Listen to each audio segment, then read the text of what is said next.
Proses pembongkaran bando reklame di Jalan Ahmad Yani Simpang 3 Kuripan, Kecamatan Banjarmasin Timur, Jumat malam diwarnai aksi ricuh antara Satpol PP dan pemilik bando.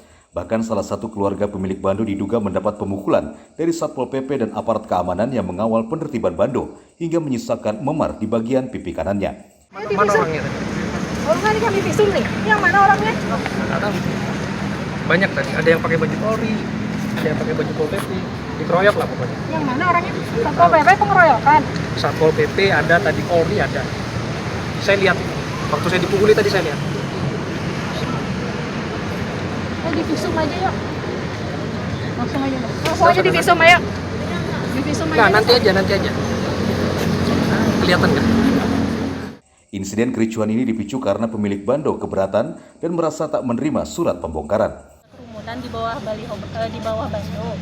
Nah, setelah itu saya tanyain kenapa? Saya bilang ada kerumunan. Terus katanya hari ini mau pembongkaran loh. Saya kok nggak ada terima surat pembongkaran? Saya bilang.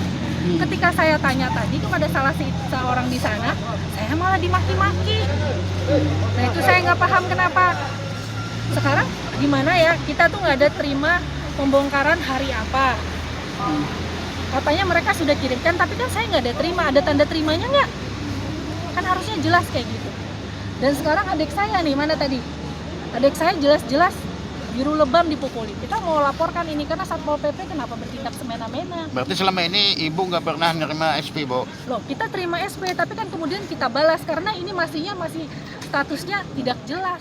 Sementara itu tak berselang lama setelah kericuhan, Ketua Asosiasi Pengusaha Periklanan Seluruh Indonesia, APSI Kalimantan Selatan, Winardi Setiono tiba di tempat kejadian. Ketidakberesan ini kita minta tolong jualah kawan-kawan lah. Ya.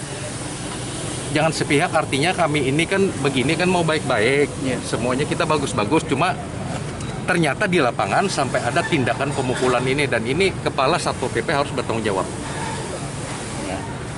Ya.